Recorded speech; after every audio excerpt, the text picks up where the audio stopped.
আসসালামু আলাইকুম প্রিয় দর্শক। ডাকসু নিয়ে জামাত নেতার বক্তব্যের তীব্র নিন্দা ঢাকা বিশ্ববিদ্যালয় কর্তৃপক্ষের। ঢাকা বিশ্ববিদ্যালয়ের কেন্দ্রীয় ছাত্র সংসদ ডাকসু নিয়ে বরগুনার জামাত নেতা মোহাম্মদ শামীম আহসানের বক্তব্যে তীব্র নিন্দা ও প্রতিবাদ জানিয়েছে ঢাকা বিশ্ববিদ্যালয় কর্তৃপক্ষ। তার ওই বক্তব্যের প্রতিবাদে ক্যাম্পাসে বিক্ষোভ সমাবেশ ও তার কুশপুত্তল দাহ করেছে ঢাকা বিশ্ববিদ্যালয়ের একদলীয় শিক্ষার্থী এবং বিভিন্ন ছাত্র সংগঠনের নেতারা। আজ রোববার রাতে ঢাকা বিশ্ববিদ্যালয়ের জনসংযোগ দপ্তর থেকে পাঠানো এক বিবৃতিতে ওই জামাত নেতার বক্তব্যে তীব্র নিন্দা জানানো হয়। বিবৃতিতে বলা হয় যে ডাকসু ভবন সম্পর্কে বরগুনা জেলার জামাতের নেতার একটি বক্তব্যের প্রতি ঢাকা বিশ্ববিদ্যালয় কর্তৃপক্ষের দৃষ্টি আকৃষ্ট হয়েছে।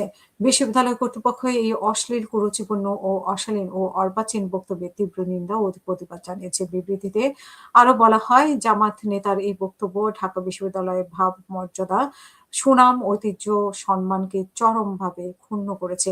বিশ্ববিদ্যালয় কর্তৃপক্ষ অবিলম্বে জামাত নেতার বক্তব্যের প্রত্যাহার আহ্বান জানিয়েছে। এ ধরনের অর্বাচীন বক্তব্য দেওয়ার থেকে বিরত থাকার জন্য বিশ্ববিদ্যালয় প্রশাসন সবার প্রতি অনুরোধ জানিয়েছে। গতকাল শনিবার রাতে বরগুনার পাথরঘাটা কাটাখালী এলাকায় বরগুনা ২ আসনে জামাত প্রার্থী সুলতান আহমেদের নির্বাচনী জনসভায় ঢাকা বিশ্ববিদ্যালয়ের কেন্দ্রীয় ছাত্র সংসদ মাদকের আড্ডাখানা ও বেশ্যাখানা ছিল বলে মন্তব্য করে বরগুনা জেলার জামাতে ইসলামীর সহকারী সেক্রেটারি জেনারেল মোহাম্মদ শামীম আহসান। তিনি বলেন যে, আমরা দেখছি ডাকসুর নির্বাচনের পরে যে ডাকসু মাদকের আড্ডা ছিল, যে ডাকসু বেশ্যাখানা ছিল, সেটা ইসলামী ছাত্র শিবির পরিবর্তন করতে সক্ষম হয়েছে। তাই এই বাংলাদেশে সকল প্রকার অন্যায়, চাঁদাবাজি, দুর্নীতি উৎখাত করতে জামাত ইসলাম সক্ষম হবে।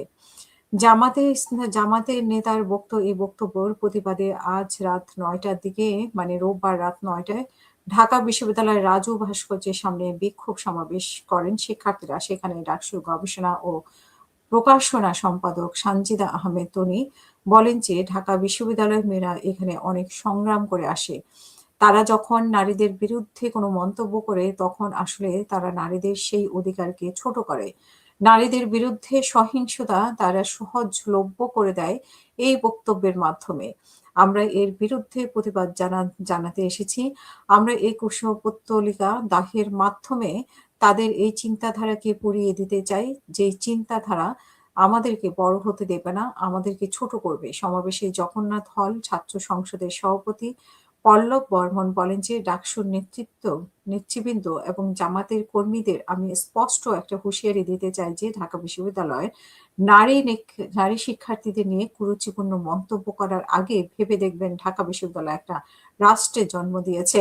আপনাদের এই কুরুচিপূর্ণ মন্তব্য শোনার জন্য ঢাকা বিশ্ববিদ্যালয়ে বসে নেই। ডাকসুর কেন্দ্রীয় সদস্য হেমা চাকমা বলেন যে, আমরা চাই নারী বান্ধব একটা বাংলাদেশ, যেই নারীরা কত কষ্ট করে পুরো বাংলাদেশকে রিপ্রেজেন্ট করছে।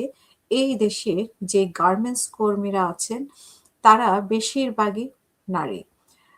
তারা বাংলাদেশের অর্থনীতিকে সচল রাখছে। তাদেরকে ঢালাওভাবে এই যে বেশ্যাবৃত্তির কথা বলা হয়েছে এবং ঢাকা বিশ্ববিদ্যালয়ের নারী শিক্ষার্থীদের এইভাবে বলা হচ্ছে, আমি তাদের উপরে ঘেন্না জানাচ্ছি। প্রতিবাদ না করায় ডাকসুর সমালোচনা। বিপ্লবী ছাত্র মৈত্রী ঢাকা বিশ্ববিদ্যালয় শাখার সভাপতি নুজিয়া হাসিন বলেন যে, এই ডাকসু থেকে আমি কোনো ধরনের প্রতিবাদ জানিয়ে প্রেস বিজ্ঞপ্তি আশা করি না। কারণ আমি খুব ভালো করেই জানি ওই সাদিক কায়েম ডাকসু যারা অঞ্চলে অঞ্চলে জামাতের নেতাদের ৭১-এর গণহত্যাকারী ও ধর্ষকের পক্ষের ভোট চেয়ে বেড়াচ্ছে। তারা এই বিশ্ববিদ্যালয়ের নারী শিক্ষার্থীদেরকে বেশ্যাই মনে করে। শহীদ সার্জন জহুরুল হক হলের ছাত্র সংসদের সাধারণ সম্পাদক খালেদ হাসান বলেন, নির্বাচনী মাঠের ভিতরে যে বক্তব্য দেওয়া হয়েছে, তার মাধ্যমে ঢাকা বিশ্ববিদ্যালয়ের শিক্ষার্থীদের বাংলাদেশের মানুষের কাছে একটি নিম্নমানের এবং মাদকাসক্ত বিশ্ববিদ্যালয় হিসেবে পরিচয় করে দিচ্ছে। বিক্ষোভ সমাবেশে সূর্য সেন হল শাখার ছাত্র আহ্বায়ক মনোয়ার হোসেন বলেন যে, যারা ৭১-এ আমাদের শত্রু ছিল, তারা ২৬ সালেও আমাদের শত্রুতে পরিণত হয়েছে। তারা বাংলাদেশের নারীদের যে উন্নয়ন যাত্রা, সভ্যতার যে যাত্রা, নারীদের শিক্ষার যে যাত্রা, সেই যাত্রাকে ত্রুটি তারা চেপে ধরতে চায়, এমন মন্তব্য করেছে।